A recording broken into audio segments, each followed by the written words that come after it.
کہ انہوں نے فرشتوں کے وجود ہی کا انکار کیا اور بعض نے خدا کی بیٹیاں بنا دیا فرشتوں کو، تو دونوں ہی کی تردید اللہ تبارک و تعالیٰ نے یہاں پر کری ہے کہ آپ جو ہے ان کی طرح مت بنیے، بلکہ آپ سیدھے دین کو اختیار کریے۔ اسی طرح سے یہود و نصارہ یہ اپنے دین میں بہت زیادہ تجاوز کر گئے تھے۔ کسی نے تو حضرت عزیر علیہ السلام کو اللہ تعالیٰ کا بیٹا کہا، تو کسی نے حضرت عیسیٰ علیہ السلام کو اللہ تعالیٰ کا بیٹا کہا، لیکن نبیوں سے ان لوگوں نے محبت نہیں کی، اپنے نبیوں کو ان لوگوں نے قتل کیا۔ ہمیشہ کی طرح یہ لوگ ضد پر اڑے رہے۔ نبی سے محبت کرنا جبکہ ہماری شریعت میں بھی ہے، شریعت اسلام میں رسول کی عظمت اور محبت فرض ہے، اس کے بغیر تو ہمارا ایمان مکمل ہی نہیں ہوتا ہے، لیکن رسول کو اللہ تبارک و تعالیٰ کے صفات سے ملا دینا یہ جو ہے اسلام کے اندر تجاوز ہے، جو کہ یہود اور نصارہ کیا کرتے تھے۔ تو یہ یہود اور نصارہ کبھی بھی آپ کے دین کو اختیار نہیں کریں گے، اس لیے آپ جو ہے غمزدہ مت ہوئیے، آپ کی طرف سے اللہ تعالیٰ ان کو کافی ہے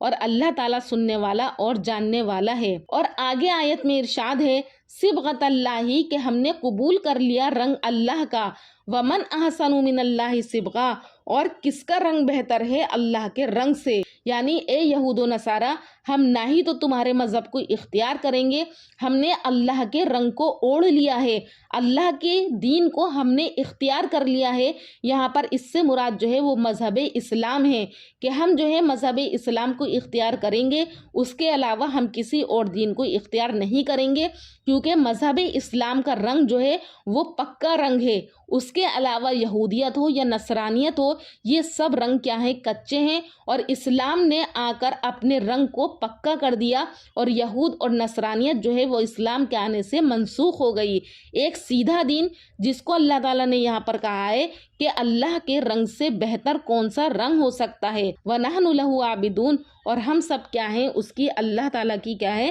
بندگی کرتے ہیں۔ اور یہاں پر صبغت اللہ سے مراد اللہ کا رنگ بھی ہے، اور اسی طرح سے اس آیت کے ذریعے سے اللہ تبارک و تعالیٰ نے نصارہ کی ایک رسم کی تردید کی ہے۔ ان کی عادت یہ تھی کہ جو بچہ پیدا ہوتا تھا تو اس کو 7ویں روز ایک رنگین پانی میں نہلاتے تھے، اور بجائے ختنہ کرنے کے اسی نہلانے کو بچے کی طہارت اور دین نصرانیت کا پختہ رنگ سمجھتے تھے۔ تو اس آیت نے بتلا دیا کہ یہ پانی کا رنگ تو دھل کر ختم ہو جاتا ہے، اس کا بعد میں کوئی اثر نہیں رہتا، اصل رنگ جو ہے وہ دین اور ایمان کا رنگ ہے، جو ظاہری اور باطنی پاکی کی ضمانت بھی ہے۔ تو لہٰذا اللہ کا رنگ سب سے بہتر رنگ ہے، اللہ تعالیٰ کے رنگ میں ہم سب رنگے ہوئے ہیں، اور اللہ کا رنگ ہمارے اوپر ہمیشہ ہمیشہ کیا ہے چڑھا رہے، کبھی نہ اترے، ہم نہ مرے مگر یہ کہ مسلمان ہونے کی حالت میں۔ اور آگے کی آیات کے اندر ارشاد فرمایا گیا کہ اے محمد صلی اللہ علیہ وسلم آپ کہہ دیجئے اتحاجوننا،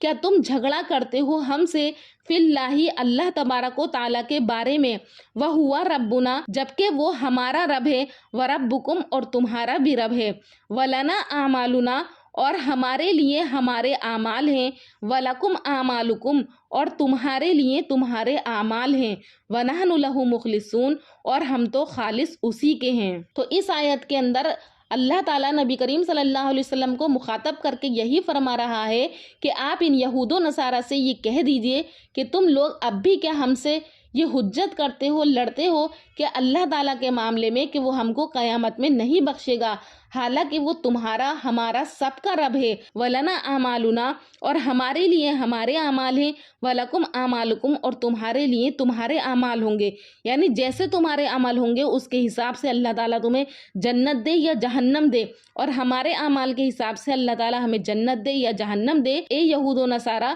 تم اب تک کیوں ہم سے اس بات میں لڑتے ہو کہ اللہ تعالیٰ کیا ہے قیامت کے دن ہم کو نہیں بخشے گا، بلکہ اللہ تعالیٰ کیا ہے وہ اعمال کو دیکھے گا اور اعمال کے ذریعے سے ہماری بخشش کا فیصلہ فرمائے گا، وَنَحْنُ لَهُ مُخْلِصُونَ اور ہم تو خالص اسی کے ہیں۔ ام تقولون اے یہود و نصارہ کیا تم یہ بات کہتے ہو انا ابراہیمہ کہ ابراہیم علیہ السلام و اسماعیلہ اور اسماعیل علیہ السلام و اسحاقہ اور اسحاق علیہ السلام و یعقوبہ اور یعقوب علیہ السلام والاسباطہ اور ان کی اولاد کانو ہودن او نصارہ وہ یہودی یا پھر نصارہ تھے، تو قل اے محمد صلی اللہ علیہ وسلم آپ ارشاد فرما دیجئے ان لوگوں سے، یعنی ان یہود اور نصارہ سے جو کہ یہ کہتے ہیں کہ ابراہیم علیہ السلام، اسماعیل علیہ السلام، اسحاق علیہ السلام، یعقوب علیہ السلام یہ سب کے سب یہودی تھے یا پھر نصارہ تھے، تو آپ کہہ دیجئے اَأَنتُمْ أَعْلَمُ، کیا تم زیادہ جانتے ہو ام اللہ، یا اللہ تبارک و تعالیٰ کو زیادہ خبر ہے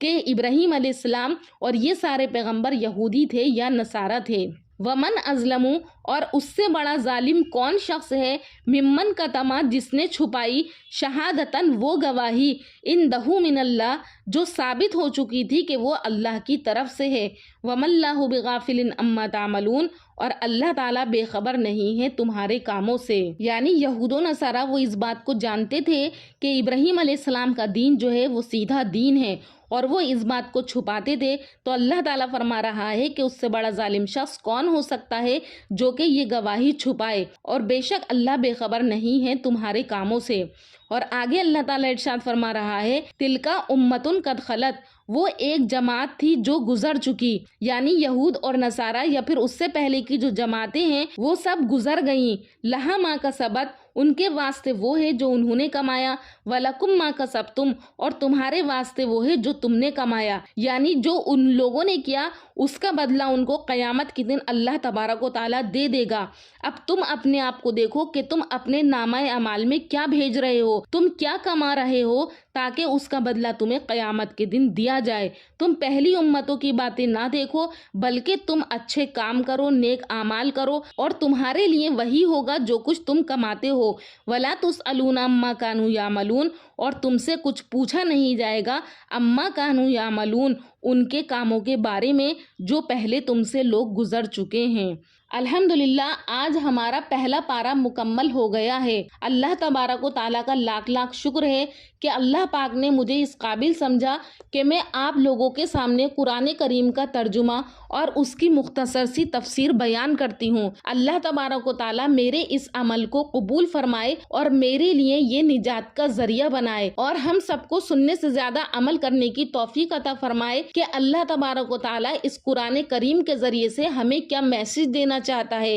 اللہ پاک ہمیں دین کی سمجھ عطا فرمائے، اس قرآن کو ہمیں اچھے سے سمجھ کر پڑھنے والا بنائے۔ انشاءاللہ اب میں دوسرے پارے کا ترجمہ اور اس کی تفسیر شروع کروں گی، انشاءاللہ اگلی ویڈیو میں لے کر حاضر ہوں گی۔ جب تک کے لیے آپ مجھے اجازت دیجیے اور اپنی دعاؤں میں یاد رکھیے گا۔ اللہ حافظ۔